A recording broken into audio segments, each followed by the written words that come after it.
को सादर नमन करता हूँ और बहुजन समाज में जन्मे सभी महापुरुषों को, डॉक्टर बाबा साहब अम्बेडकर जी को, मान्यवर कांसीराम साहब, सब आप सबको सादर सबनय नमन करता हूँ। आज की इस धम्म वाचन वेबिनार में अध्यक्षता कर रहे परम आदरणीय एडवोकेट के बौद्ध साहब और आज का सफल संचालन कर रहे परम आदरणीय सीडी बौद्ध साहब के साथ सभी महापुरुषों को, सभी सम्मानीय लोगों को जो हमारे पूरे भारतवर्ष से इस वेबिनार में जुड़े हैं, सभी बेटों को, बेटियों को, माताओं को, बहनों को, सभी उपासकों को सादर सबनय नमन करता हूं।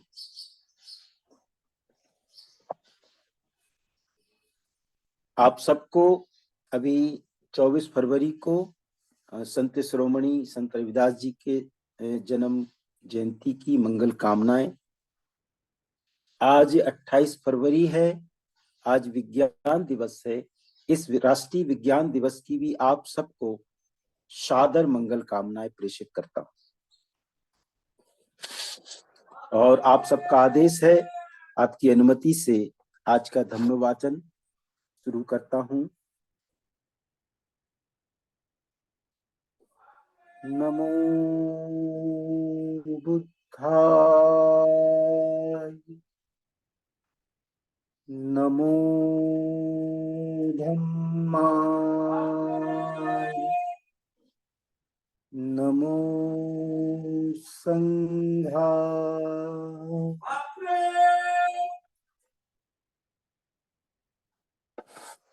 आज का वाचन तीसरा भाग का तीसरा विषय है ये, और इसका नाम है सारिपुत्र तथा मोगललान की धम्म दीक्षा। ये इस पुस्तक में पेज क्रमांक 111 पर वर्णित है। आप लोग इस विषय को मिला लेंगे और जो लोग इंग्लिश एडिशन देख रहे हों तो उनका पेज नंबर है 141, कन्वर्शन ऑफ सारिपुत्ता एंड मोगललान।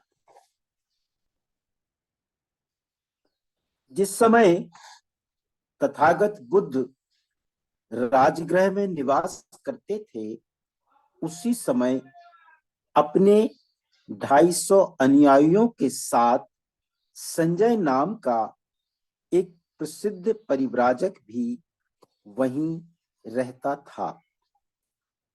उनके शिष्यों में 2 ब्राह्मण तरुण भी थे, एक सारिपुत्र और मोगललान।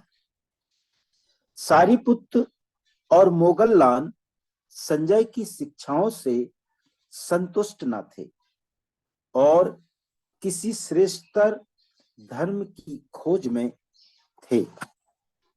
एक दिन की बात है कि पंचवर्गीय भिक्षुओं में से एक भिक्षु अस्साजी पूर्वाह्न में अपना चीवर पहन तथा पात्र को चीवर ले भिक्षाटन करने के लिए राजगृह नगर में प्रविष्ट हुए। सारिपुत्र पर अस्साजी की गंभीर गतिविधि का बड़ा प्रभाव हुआ। अस्साजी स्थिविर को देख सारिपुत्र ने सोचा, निश्चय से यह भिक्षु उन भिक्षुओं में से एक होगा जो संसार में इस पद के योग्य हैं। यह कैसा होगा? यदि मैं इस भिक्षु के पास जाऊं और इनसे पूछूं कि मित्र, तुम किसके नाम से प्रवज्जित हुए हो? तुम्हारा गुरु कौन है? तुम किसका धम्म मानते हो? फिर सारिपुत्र ने सोचा, यह समय इस भिक्षु से कुछ पूछने का नहीं है। यह भिक्षाटन के लिए भीतरी आंगन में प्रवेश कर चुका है।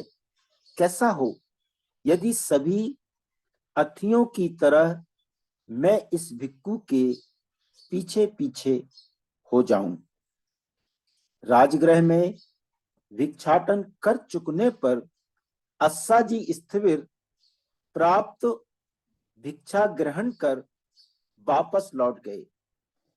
तब सारीपुत्र वहीं पहुंचे जहां अस्साजी थे।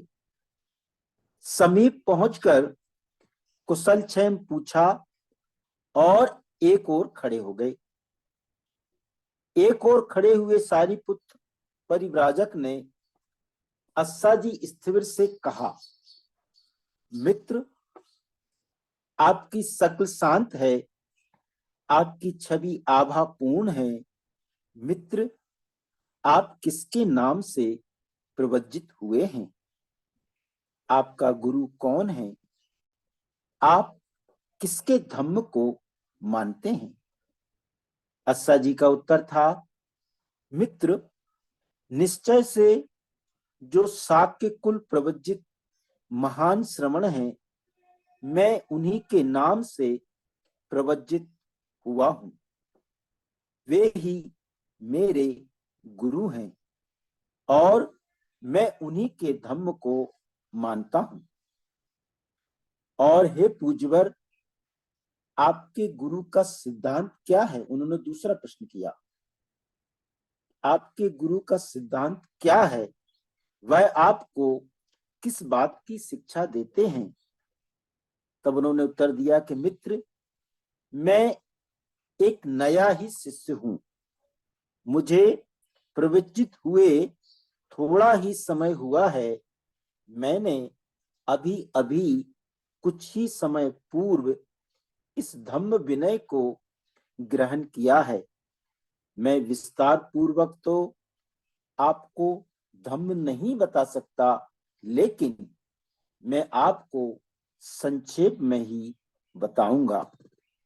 तब परिव्राजक सारीपुत्र ने स्थिविर अस्साजी से कहा, मित्र, कम या अधिक आप जितना चाहें मुझे बताएं, लेकिन मुझे उनका सार अवश्य बता दें। मैं सार ही चाहता हूं। बहुत से शब्दों को लेकर क्या करूंगा? तब अस्साजी ने सारीपुत्र को तथागत की शिक्षाओं का सार बताया, जिससे सारीपुत्र का पूर्ण संतोष हो गया।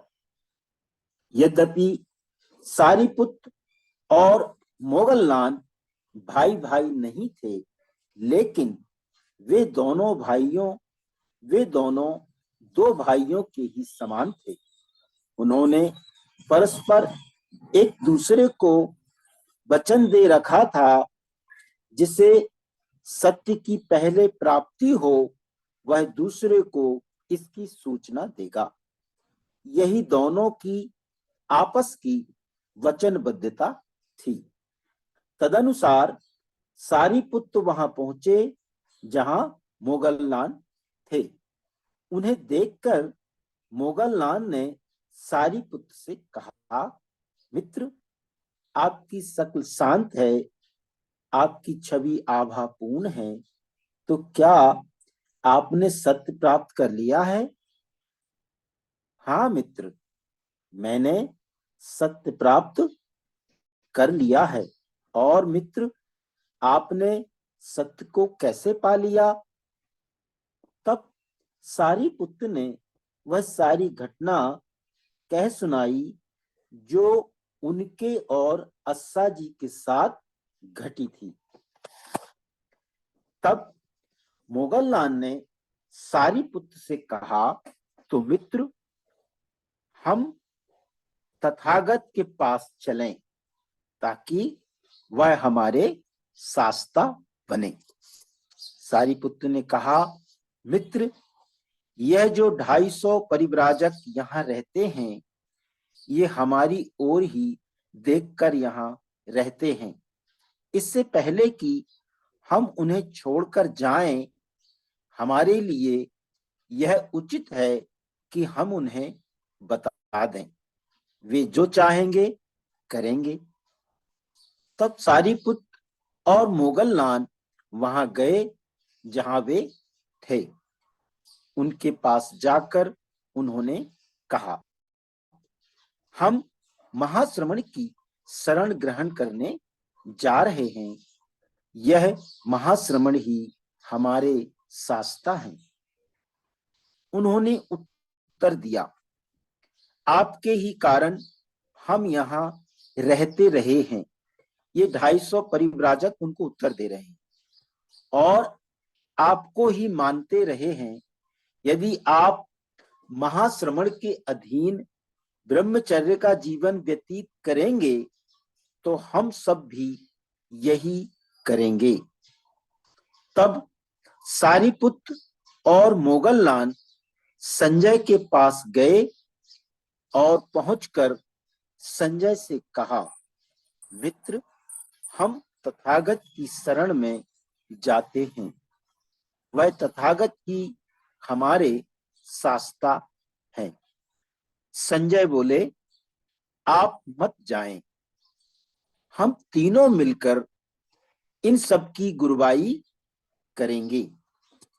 दूसरी और तीसरी बार भी सारीपुत्र और मोगललान ने अपनी बात दोहराई। संजय का भी वही उत्तर था। तब उन 250 परिव्राजकों सहित सारीपुत्र और मोगललान राजगृह के वेलुवन उद्यान में वहां पहुंचे जहां तथागत विराजमान थे।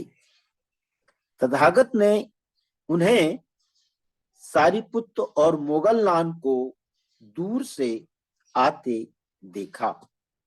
उन्हें देखकर तथागत ने भिक्षुओं को संबोधन किया, भिक्षुओं, ये दो मित्र चले आ रहे हैं, सारीपुत्र और मोगललान। ये दोनों मेरे श्रावक युगल होंगे, श्रेष्ठ शिष्य युगल। जब वे वेलुवन पहुंचे तो वह जहां तथागत थे वहां गए। वहां पहुंचकर उन्होंने तथागत के चरणों में सिर वंदना की और प्रार्थना की, तथागत, हमें आपसे प्रवज्ञा मिले, उपसंपदा मिले। तब तथागत ने धम्म दीक्षा के निश्चित शब्द, भिक्षुओं आओ, यही भिक्षुवे कहे और 250 जटाधारियों सहित सारीपुत्र और मोगललान तथागत बुद्ध की शरण आए। अब हमारा चौथा विषय है राजा बिंबिसार की धम्म दीक्षा। राजगृह मगध के नरेश सेनीय बिंबिसार की राजधानी थी। राजगृह मगध नरेश सेनीय बिंबिसार की राजधानी थी।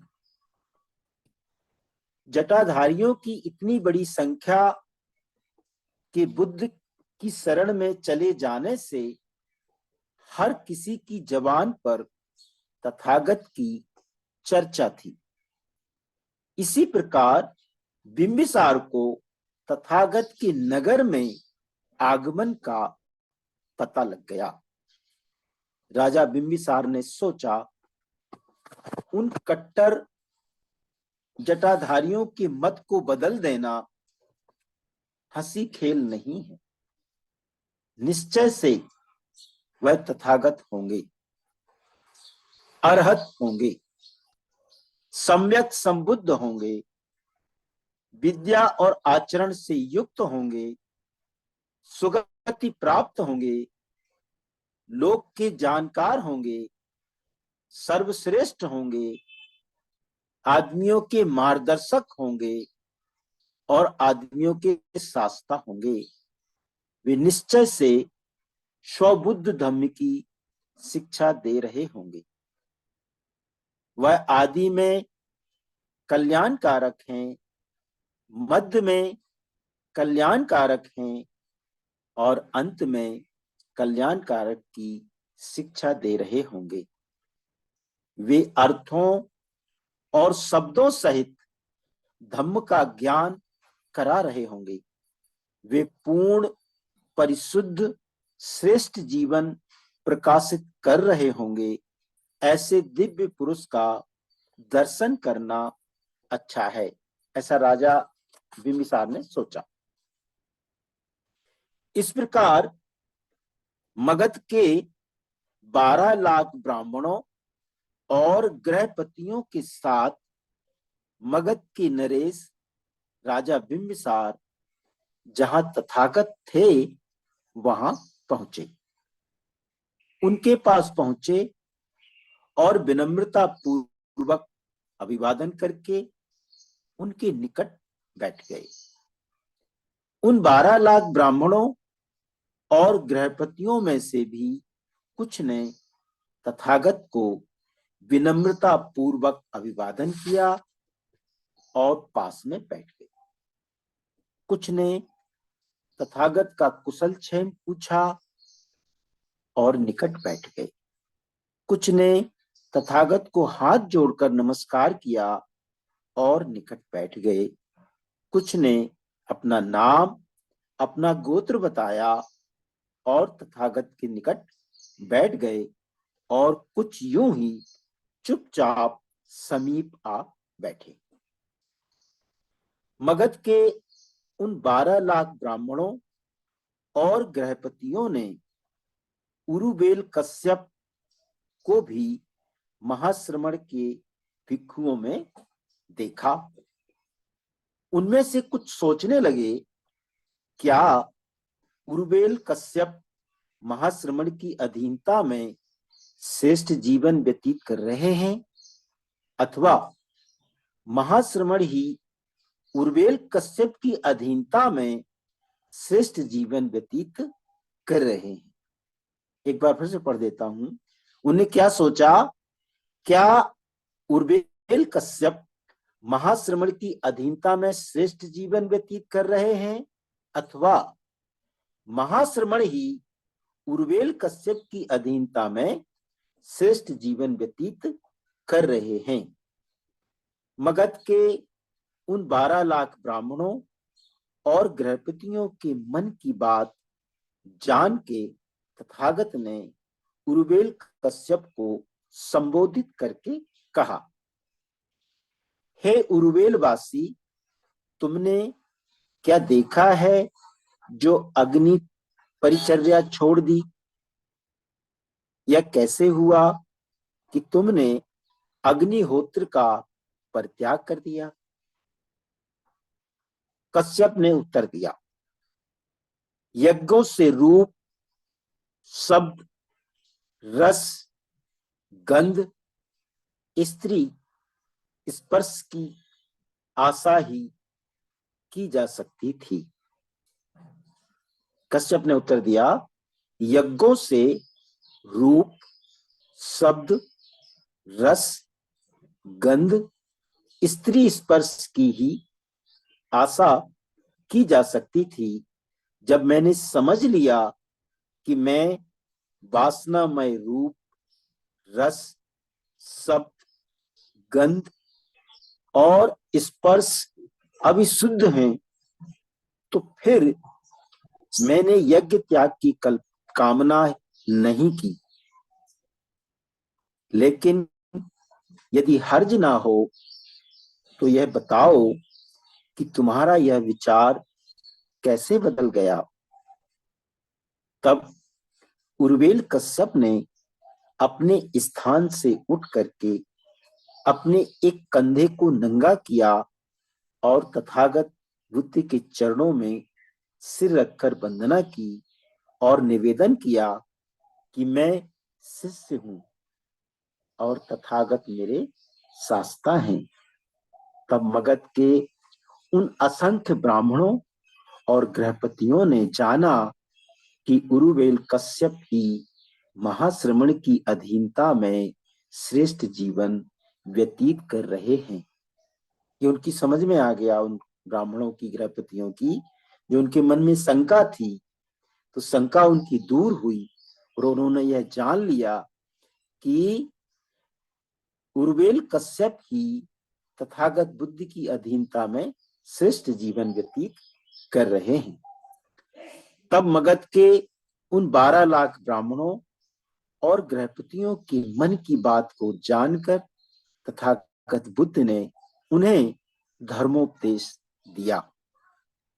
जिस प्रकार बिना धब्बों का स्वच्छ कपड़ा रंग को अच्छी तरह पकड़ लेता है, उसी तरह बिंबिसार प्रमुख उन मगध के 12 लाख ब्राह्मणों और गृहपतियों को विरज विमल ज्ञान चक्षु प्राप्त हो गया। उनमें से 1 लाख ने अपने उपासक होने की घोषणा की। इस दृश्य का साक्षी होकर, धम्म को समझकर, धम्म की तह तक जाकर, संदेह रहित होकर, विचिकित्सा को जीतकर और पूर्ण ज्ञान प्राप्त कर मगध नरेश बिंबिसार बोले। एक बार फिर से पढ़ देता हूं मैं। इस दृश्य का साक्षी होकर, धम्म को समझकर, धम्म की तह तक जाकर, संदेह रहित होकर, विचिकित्सा को जीतकर और पूर्ण ज्ञान प्राप्त कर मगध नरेश राजा बिंबिसार बोले, तथागत, जिस समय मैं राजकुमार था, उस समय मेरी 5 आकांक्षाएं थीं। वे पांचों अब पूरी हो गई हैं। राजा बिंबिसार की 5 आकांक्षाएं थीं जो पूरी हुई, उनका विवरण वो बता रहे हैं। पूर्व समय में तथागत, जब मैं राजकुमार था, मेरे मन में इच्छा उत्पन्न हुई कि मेरा राज्याभिषेक हो जाता। तथागत, यह मेरी पहली इच्छा थी जो अब पूरी हो गई। और तब अरहत सम्यक संबुद्ध मेरे राज्य में आते। यह मेरी दूसरी इच्छा थी। तथागत, जो अब पूरी हो गई। और मैं उन तथागत की सेवा में उपस्थित होता। यह मेरी तीसरी इच्छा थी। तथागत, जो अब पूरी हो गई। और वह तथागत मुझे धर्मोपदेश देते। यह मेरी चौथी इच्छा थी। तथागत, जो अब पूरी हो गई। और मैं उन तथागत का धम्म आत्मसात कर पाता। यह मेरी पांचवी इच्छा थी। तथागत, जो अब पूरी हो गई। तथागत, जिस समय में राजकुमार था, उस समय मेरी ये 5 इच्छाएं थीं जो अब पूरी हो गई। मगध नरेश सेनी बिंबिसार की 5 आकांक्षाएं थी। पहली आकांक्षा थी उनकी कि मेरा राज्य अभिषेक हो जाए। दूसरी थी कि अरहत सम्यक संबुद्ध मेरे राज्य में आए। तीसरी थी कि मैं उन तथागत की सेवा में उपस्थित रहूं। चौथी थी कि तथागत मुझे धम्मोपदेश दें। और पांचवी आकांक्षा थी कि तथागत का धम्म आत्मसात करना। ये पांचों इच्छाएं मगध नरेश सेनी बिंबिसार की पूरी हो गई। और इस प्रकार से अद्भुत है तथागत, अद्भुत। जैसे कोई औंधे को सीधा कर देता है, राजा तथागत से बोल रहे हैं, अथवा ढके हुए को उघाड़ देता है, अथवा पथ भ्रष्ट को मार्ग दिखा देता है अथवा अंधेरे में प्रदीप जला देता है ताकि आंख वाले रास्ता देख सकें, उसी तरह से तथागत ने नाना प्रकार से धम्मोपदेश दिए। मैं तथागत की शरण ग्रहण करता हूं, मैं धम्म की शरण ग्रहण करता हूं, मैं संग की शरण ग्रहण करता हूं। आज के दिन से जब तक इस शरीर में प्राण है तब तक के लिए तथागत मुझे अपना शरणागत उपासक माने।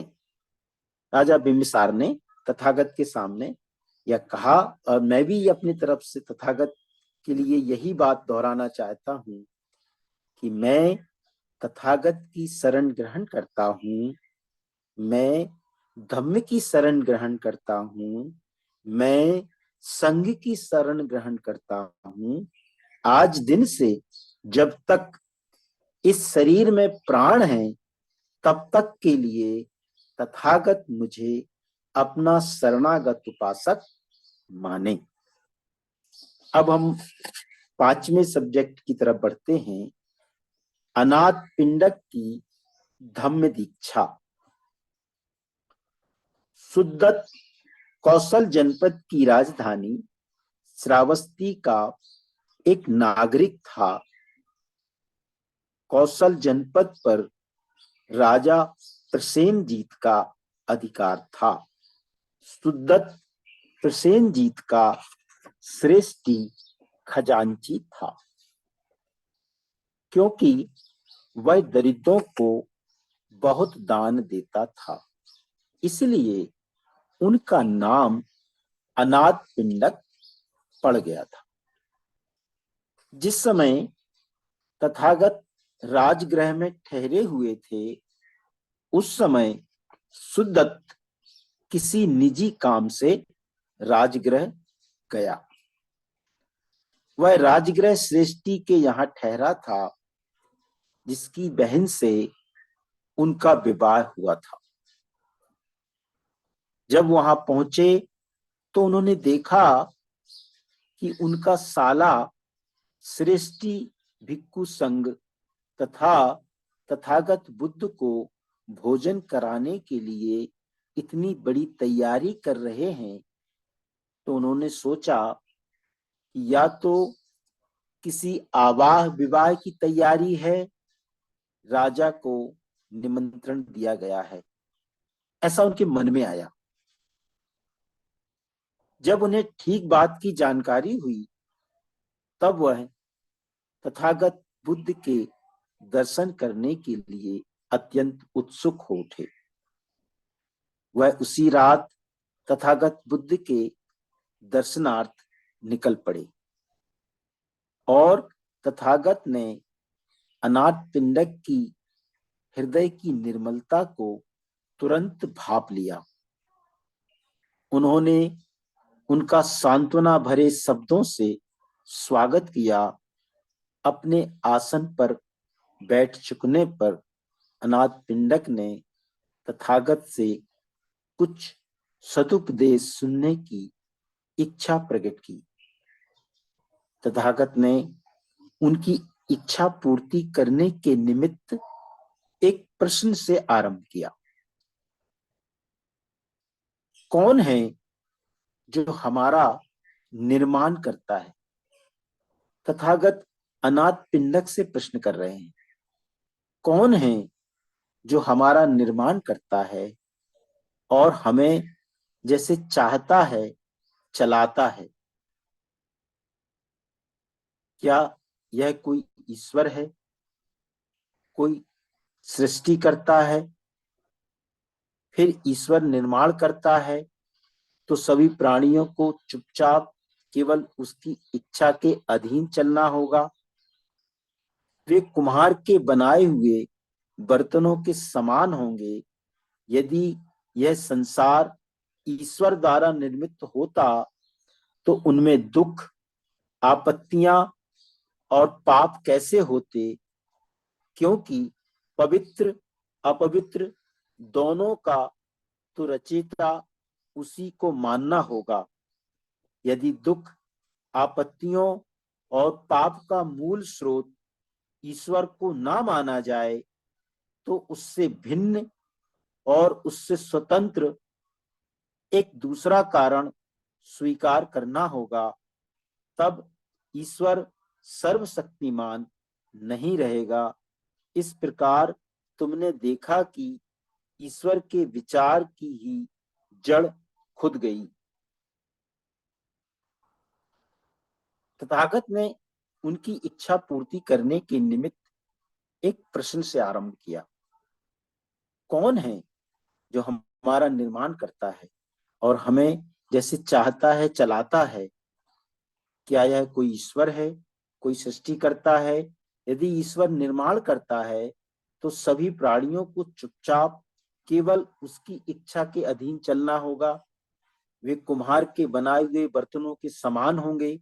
यदि यह संसार ईश्वर द्वारा निर्मित होता है तो उसमें दुख, आपत्तियां और पाप कैसे होते? क्योंकि पवित्र अपवित्र दोनों का तो रचयिता उसी को मानना होगा।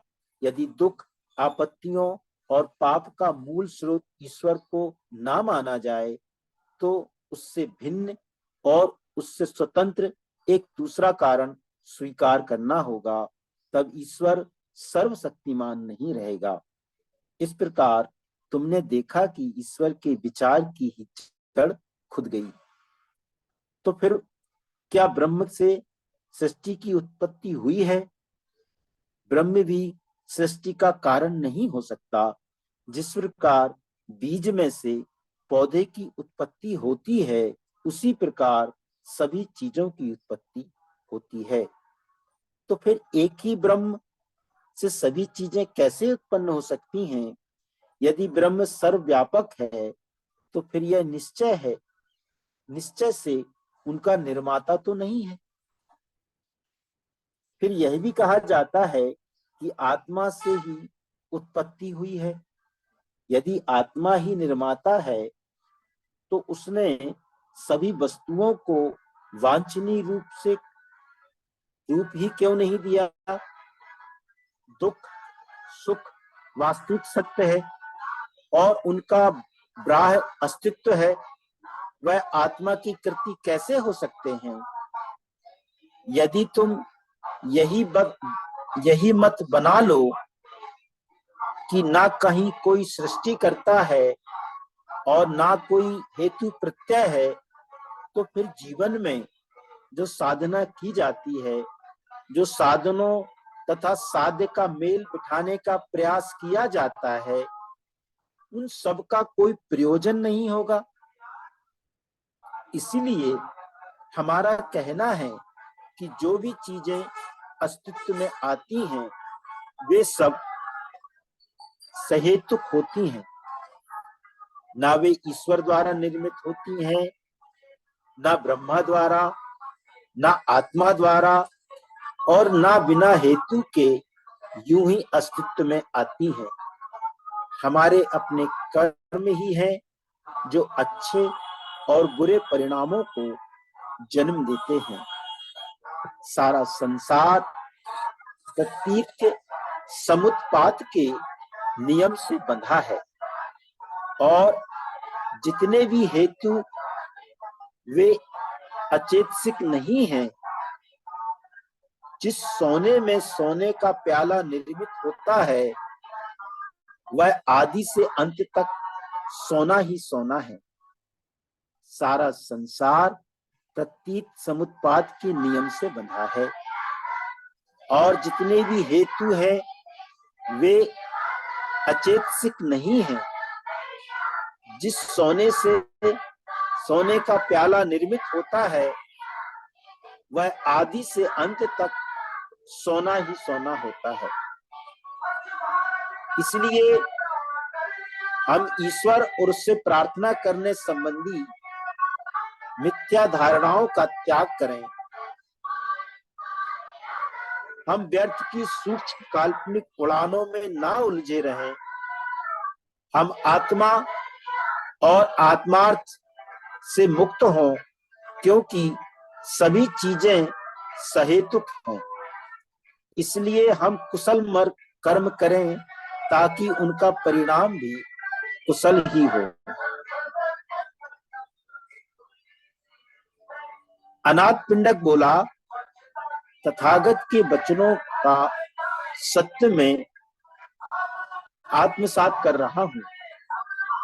मैं अपने अज्ञान को और भी अधिक दूर करना चाहता हूं। जो कुछ मैं निवेदन करना चाहता हूं उसे सुनकर तथागत मुझे मेरे कर्तव्य का आदेश दें। मुझे कामकाज बहुत दूर रहता है और क्योंकि मैंने बहुत धन इकट्ठा कर रखा है, इसलिए बहुत बातों को फिक्र करनी पड़ती है। तो भी मैं अपने कार्य को आनंद पूर्वक करता हूं और बिना किसी प्रमाद के उनमें लगा रहता हूं। मेरे बहुत से नौकर चाकर हैं और उन सब की जीविका मेरे ही व्यापार की सफलता पर निर्भर करती है। अब मैंने सुना है कि आपके शिष्य प्रवज्जा के सुखों के गुण गाते हैं और गृहस्थ जीवन की ग्रहा करते हैं। वे कहते हैं, तथागत ने अपना राज्य और परंपरागत ऐश्वर्य का त्याग कर दिया और सद्धम्म का पथ प्राप्त किया है। इस प्रकार उन्होंने सारे संसार को निर्वाण का रास्ता दिखाया है। मैं जो उचित हो वही करना चाहता हूं और मेरी उत्कट अभिलाषा है कि अपने मानव बंधुओं की कुछ सेवा कर सकूं। मैं जानना चाहता हूं कि क्या मेरे लिए यह उचित है कि मैं अपनी संपत्ति, अपने घर और अपने कारोबार का त्याग कर दूं और आपकी तरह ही धम्म जीवन का सुख प्राप्त करने के लिए घर से बेघर हो जाऊं। तथागत का उत्तर था, धम्म जीवन का सुख हर उस व्यक्ति के लिए प्राप्त है जो आर्य अष्टांगिक मार्ग का पथिक है। जो धन से चिपटा हुआ है उसके लिए यही अच्छा है कि धन की आसक्ति से अपने हृदय को विषाक्त बनाने की बजाय धन का त्याग कर दे। लेकिन जिसकी धन में आसक्ति नहीं है और जिसके पास धन है तथा वह उसका उचित उपयोग करता है, ऐसा आदमी अपने मानव बंधुओं के लिए एक वरदान है। मैं तुम्हें कहता हूं कि गृहस्थ ही बने रहो, अपने कारोबार में अप्रमाद पूर्वक लगे रहो। आदमी का जीवन, ऐश्वर्य और अधिकार उसे अपना दास नहीं बनाते, किंतु जीवन, ऐश्वर्य और अधिकार के प्रति जो आदमी की आसक्ति है वह उसे अपना दास बना लेती है। जो भिक्खु इसलिए संसार का त्याग करता है कि भिक्खु बनकर आराम तलवी का जीवन व्यतीत करे, उसे इससे कुछ लाभ नहीं होगा, क्योंकि आलस्य का जीवन घृणित जीवन है और शक्ति का अभाव स्मरणीय नहीं है। जब तक अंतः प्रेरणा ना हो तब तक तथागत का धम्म किसी को भी प्रवज्जित होने या संसार का त्याग करने के लिए नहीं कहता। तथागत का धम्म हर आदमी से यही मांग करता है कि वह आत्मदृष्टि से मुक्त हो, उसका हृदय शुद्ध हो, उसे काम भोगादि सुखों की प्यास ना हो और वह श्रेष्ठ जीवन व्यतीत करे। और आदमी चाहे जो करे, चाहे वे शिल्पी रहें, चाहे व्यापार करें, चाहे सरकारी नौकरी करें, अथवा संसार का त्याग कर ध्यान भावना में रत रहें, उन्हें अपना कार्य पूरे दिल से करना चाहिए। उन्हें परिश्रमी और उत्साही होना चाहिए, और यदि वे उस कमल की तरह हों जो पानी में रहता हुआ भी पानी से अछूता रहता है, जीवन संघर्ष में लगे रहने पर भी अपने मन में ईर्षा और घृणा को जगह नहीं देते, यदि वह संसार में रहते हुए भी स्वार्थ भरा नहीं बल्कि परमार्थ भरा जीवन व्यतीत करते हैं, तो इसमें कुछ भी संदेह नहीं है कि उनका मन आनंद, शांति और सुख से भर जाएगा। अनाथ पिंडक को लगा कि यह सत्य का धम्म है, सरलता का धम्म है और प्रज्ञा का धम्म है। उनकी तथागत के सद्गम में प्रगाढ़ आस्था हो गई। वह तथागत के चरणों पर नतमस्तक हुए और प्रार्थना की कि उन्हें प्राण रहने तक शरणागत उपासक जाने। आप सबको बहुत बहुत साधुवाद। नमो बुद्धाय। जय भीम, जय संविधान, जय भारत।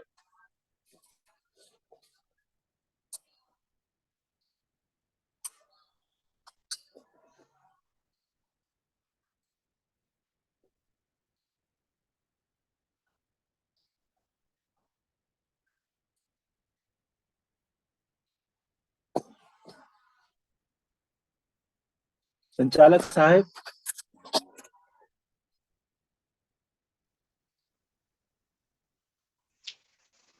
बहुत बहुत साधुवाद।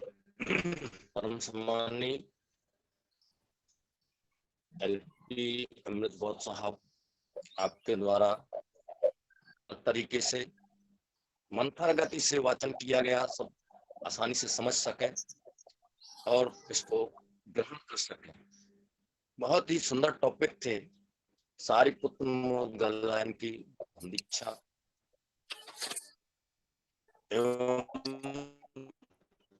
अन्यों की धम्म दीक्षा, यह एक चमत्कार ही था। तथागत के चरित्र का शरणागत हो जाता था और धम्म दीक्षा ले लेता था, यही तो अरहत की पहचान है। तो मैं ज्यादा न कहते हुए आज के कार्यक्रम के अध्यक्ष महोदय परम सम्मानी एडवोकेट के बहुत साथ से अनुरोध करता हूँ कि आज का अध्यक्षीय उद्बोधन देते हुए हमें कार्यक्रम समापन की अनुमति प्रदान करने की कृपा करेंगे। परम सम्मानी एडवोकेट के बहुत साहब आज के कार्यक्रम के अध्यक्ष महोदय सादर आमंत्रित है। सर, स्वागत है। धन्यवाद, साधुवाद। आवाज जा रही है ना? हेलो, आवाज आ रही है? आवाज जा रही है? जी सर, स्वागत है सर। जी। महाकारुणिक तथागत बुद्ध, बोधिसत्व डॉक्टर भीम अम्बेडकर एवं समस्त महापुरुषों को नमन। संस्थापक अध्यक्ष धर्मप्रकाश भारती जी एवं उपस्थित सभी सज्जनों को नमो बुद्धाय, जय भीम। आज जो वाचन हुआ ये रूटीन वर्क है, लेकिन हम जोड़ हमेशा देते हैं कि भाई कार्य करना उद्देश्य नहीं हमारा, ढंग से कार्य करना। हम थोड़ा सा रोकने का हमको बीमारी है, हम जानते हैं इस बात को। जैसे बार बार बोला गया है कि भाई पहले तैयारी होती है, काम करने का तरीका होता है। सुनना उद्देश्य नहीं है, सुनने के लिए तैयार होना है, मेंटली एंड फिजिकली। तैयारी का मतलब होता है कि जब आज पुलिस ड्यूटी में जाता है तो जाने का मतलब है कि वेल ड्रेस्ड रहता है। तो हम लोग भी ड्रेस कोड है, और अभी 2 ही 4 हैं, जैसे अमृत जी हैं और जगदीश प्रसाद जी हैं, 2 4 हैं जो तैयार होकर के आते हैं, बाकी तैयारी करके नहीं आते। बुरा नहीं मानिएगा, क्योंकि बोलना भी जरूरी है, नहीं तो फिर सुधरेंगे कैसे हम। लकड़ी कितने कीमती हो, बिना काटे पीटे क्रूसिबल नहीं बनता। लोहा टाटा के ही क्यों ना हो, बिना ठोके ठाके कब्जे हथियार नहीं बनता। तो उसी तरह से आदमी भी कितने ही महान कहला जाए, धनवान विद्वान पहलवान हो जाए, लेकिन बिना टोके टाके शिष्टाचार नहीं सीखता। हमें शिष्टाचार चाहिए। बुद्धिज्म मतलब शिष्टाचार। अभी ध्यान देंगे, जब भी बुद्ध बोले हैं, और या जो भी व्यक्ति बुद्ध के पास गए हैं, शिष्टाचार वश उनको नमन किए हैं। ये शिष्टाचार है, और ढंग से किए हैं, खाली करना ही नहीं है, ढंग से। वो ढंग सीखना ही हम लोगों को उद्देश्य है जीवन में। श्रेष्ठ जीवन मतलब क्या? श्रेष्ठ जीवन का मतलब ही होता है सम्मानित जीवन। और सम्मान कहाँ मिलेगा? जब हम दूसरे को सम्मान करें। इसलिए अगर हमारे पास कोई आता है, उसको भी करेंगे। ये सब व्यवहारिक रूप में लागू है। जो थाईलैंड में हमने देखा कि गवर्नर भी आए, राजा के गवर्नर आए, और हम लोग जो बैठे थे वहां टेहुना पर खड़ा होकर नमन किए। हाँ, ऐसे खड़ा पैर पर खड़ा होकर के नहीं। व्यवहार में हम लोग देखे उतने नहीं। जैसे हम लोग काफिला जा रही थी, वो 87 लोग थे हम लोग, मतलब जो कुछ बनते बने थे, कुछ ऐसे उपासक थे। तो वो गांव में, अनजान गांव में जा रहे हैं, वहां पर जो देखते थे कि गांव के महिला हो या पुरुष हो, वो रोड पर ही टेहुना पर खड़े हो जाते थे और हाथ जोड़ते थे, जब तक पूरा काफिला क्रॉस नहीं कर जाए। ये तरीका नमन करने का। तो ऐसा नहीं कि वो इतना झुक गए तो गुलाम हो गए या एकदम बेकार हो गए, ऐसा तो नहीं। उनको भी सम्मान मिल रहा है, अपने बॉडी पर कंट्रोल हो रहा है, उनके अपने माइंड पर कंट्रोल हो रहा है कि नहीं, ऐसे जा रहे हैं तो हमें करना होगा, करना चाहिए। तो उसी तरह से हमारा शॉर्ट में हम ये बता रहे हैं उनको कि अगर हम तैयारी करते हैं, तो जितने लोग जुड़े हुए हैं, पुराने लोग हैं, लगभग सबके पास सफेद कुर्ता पैजामा शर्ट पैंट जरूर होगा। तो कम से कम बुधवार को जोड़ने के लिए। अब अभी देखते हैं, हम लोग बोधगया में आए दिन देखते हैं कि जो भी महाबोधि में जाते हैं, थाईलैंड के हो या श्रीलंका हो या अपना इंडिया के जो महाराष्ट्रियन है, केवल और केवल महिला हो या पुरुष सफेद ड्रेस में जाते हैं। तो ये तरीका हो जाना। स्कूल ड्रेस क्यों बच्चों को दिया जाता है? कि बच्चे तैयारी करे कि हमें स्कूल जाना है, मेंटली सेटअप हो जाता है कि हमें स्कूल जाना है, हमें स्कूल जाने से ड्रेस पहन रहे हैं। तो प्रिपरेशन होता है, एक्शन के पहले प्रिपरेशन होता है। तो ये हमें जब कई बार हम बोल चुके हैं, हम रिक्वेस्ट करते हैं कि कम से कम एक दिन घर में तो बैठे हुए हैं, बाहर तो जाना नहीं है, तो घर में कम से कम जो हम लोग देख रहे हैं यहाँ पर, जूम पर जुड़ रहे हैं, इतने लोग तो देखेंगे कि भाई सब के सब सफेद ड्रेस है। ये कोड हो जाएगा हमारा। इसका मतलब कि आप मेंटली एंड फिजिकली तैयार होकर के जूम पर जुड़े। नहीं तो जैसे उठ सोच के उठेगा आदमी बैठ जाएगा, तो ये अच्छा नहीं लग रहा, मतलब है ना, मकसद नहीं पूरा हो रहा। तो ये चीज हो गया। दूसरा बात है वंदना। ये थोड़ा बहुत चेंज स्वभाव है, लेकिन कंटिन्यूअस हम लोगों को गड़बड़ होता है, ये अच्छी बात नहीं है। आज एक सज्जन जो जोड़ रहे थे, थोड़ा लाउड आवाज था, है ना, तो वो बहुत अच्छा था, स्पीड भी बढ़िया था, आवाज भी बढ़िया था, लेकिन लोग आगे बढ़ जा रहे हैं। गलत बात है। इसमें तो हम ध्यान नहीं देते हैं, हम अपना मूड में बोलते हैं। हर आदमी अगर अपने मूड में बोलेंगे, अपने स्पीड बोलेंगे, तो एकता कैसे होगा? हर आदमी चाल अलग होता है, लेकिन परेड में सिखाया जाता है कि भाई आगे वाला देखो, आगे वाला पैर देखो, मतलब ऐसे करते करते करते 2-4-6 महीना अभ्यास हो जाता है पैर मिलाने का। वैसे हम लोग आवाज मिलाने का भी अभ्यास करना चाहिए। अगर एक लॉर्ड आवाज में चल रहा है, सब फॉलो करें, अगर आगे है तो कंट्रोल करें, पीछे है तो थोड़ा स्पीड बढ़ाएं। इससे क्या होगा, एक रूपता होगा। बिना एक रूपता का कोई भी चीज, म्यूजिक और नॉइज दोनों में क्या फर्क पड़ता है? नॉइज में कोई सीक्वेंस नहीं होता, म्यूजिक में सीक्वेंस होता है। वैसे हम अगर एक स्वर में गाना, उसका अभ्यास करना है। और तरीका यही है कि एक जो लॉर्ड बोलते हैं, धंधा नहीं, जैसे कदम साहब है, एक्शन हाउ लीड करते हैं, तो सभी लोग उन्हीं के आवाज में चले। ध्यान दें, कान को खोल कर रखें कि उनका कहाँ जा रहा है आवाज, वैसे मुंह से निकालें। आगे बढ़ गए तो चुप हो जाए थोड़ा सा, 2 सेकंड 4 सेकंड की। तो इससे क्या होगा, एक रूपता लगे। ये स्वाभाविक है। 5 आदमी तो छोड़िए, 3 आदमी भी अगर अपना मन से बोलेगा, तो तीनों में तालमेल नहीं बैठेगा। लेकिन 300 या 3000 आदमी बोलेगा, अगर लय में बोलेगा तो एक साथ हो सकता है। ये मिलिट्री में हम लोग अभ्यास किया हुआ है, परेड में, चाहे 26 जनवरी परेड देखिए, हजारों हजार लोग रहते हैं, एक ही कदम रहता है। क्यों? ऐसा नहीं कि अचानक हो गया, अभ्यास। तो प्रैक्टिस मेक्स मैन परफेक्ट। तो अगर परफेक्ट होना है तो थोड़ा प्रैक्टिस करना। प्रैक्टिस मतलब फास्ट है तो स्लो, स्लो है तो फास्ट, कुछ एडजस्ट करना पड़ेगा। वो नेचुरल है, चाल अलग होता है। और जो व्यवहारिक होगा, जो हम लोग खास करके मिशन के लिए काम कर रहे हैं, सीखने के लिए काम कर रहे हैं, थोड़ा सा ध्यान देना पड़ेगा। और दूसरी बात, बिहेवियर। एक चीज बता दें आपको, टाइम तो हो गया लेकिन फिर भी एक बहुत इंपॉर्टेंट है। बहुत शॉर्ट में हम समझाने की कोशिश करते हैं ताकि दिमाग में बैठे। सुनाना मकसद हमारा नहीं है। एक ध्यान रखें कि बुद्धा बुद्धा को हम, एक है कि बुद्ध को मानना, एक है बुद्ध का मानना। को और का, ये दो अक्षर का फर्क बता रहे हैं। बुद्ध को जो मानते हैं वो धूप अगरबत्ती मोमबत्ती जलाते हैं, नमन करते हैं, फल मिठाई चढ़ाते हैं और उसके बाद संतुष्ट हो जाते हैं। ये हुआ बुद्ध को मानना। जो इसमें दो खंड हो गए। जो थेरावादी हैं वो को नहीं मानते, को मानने वाले महायानी हैं। दोनों गलत नहीं, हम नहीं कर रहे हैं गलत, लेकिन है को मानते हैं।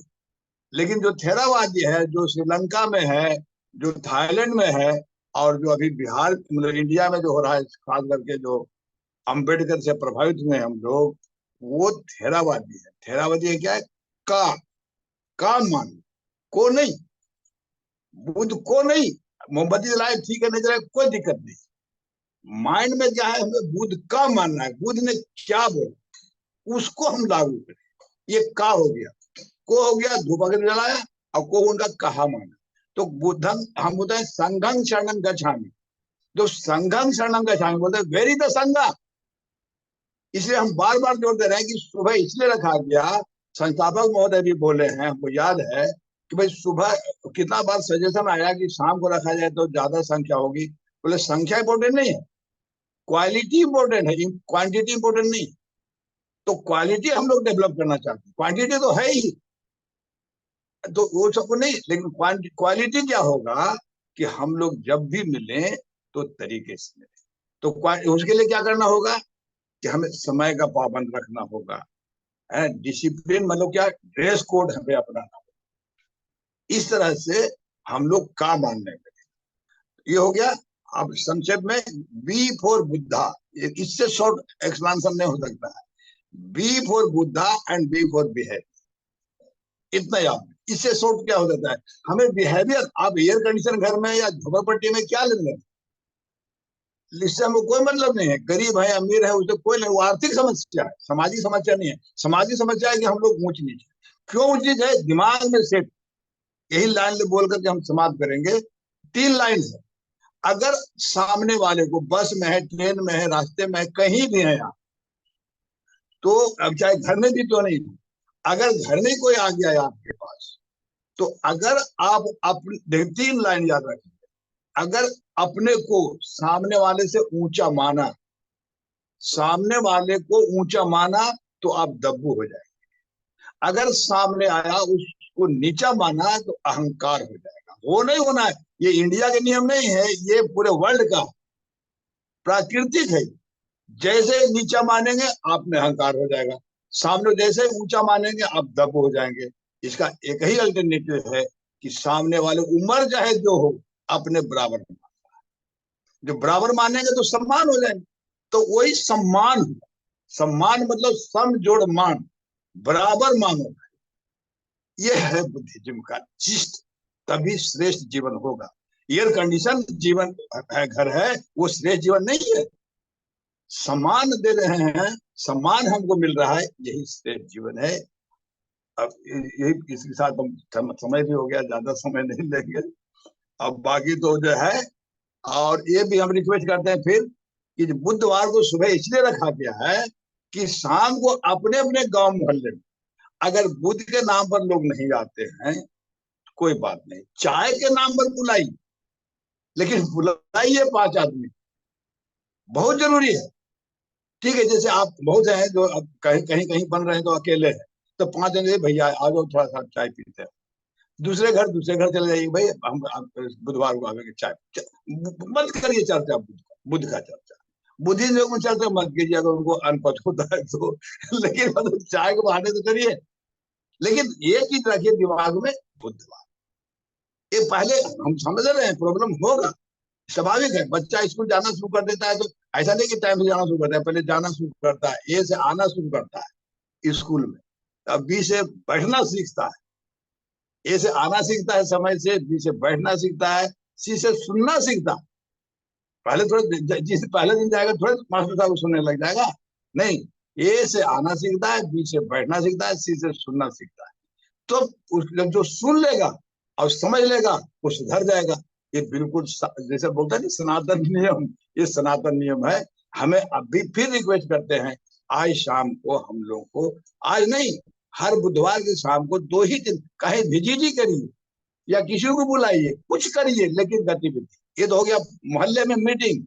अब परिवार में ईटिंग, खीर या खिचड़ी हमारा उद्देश्य नहीं है, बहाना और निशाना याद रखेंगे।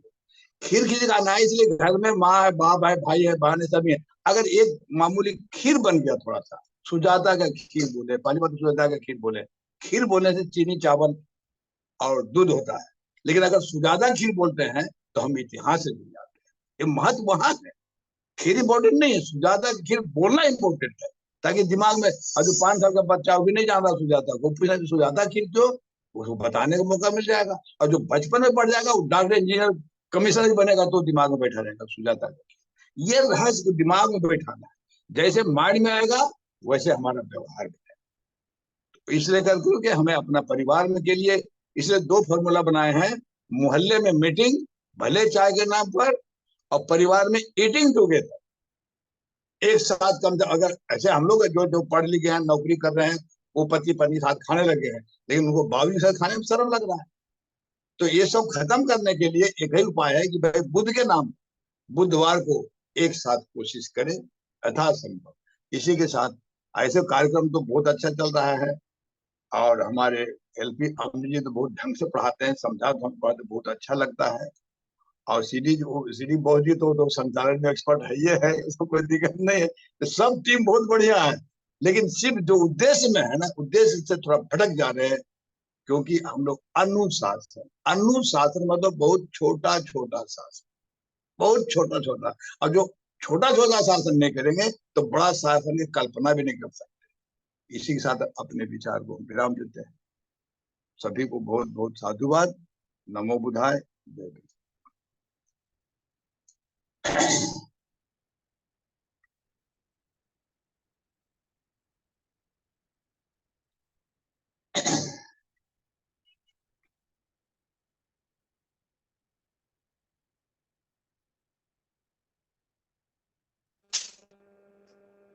बहुत बहुत साधुवाद परम सम्मानीय अध्यक्ष महोदय, आपके द्वारा बहुत ही सुंदर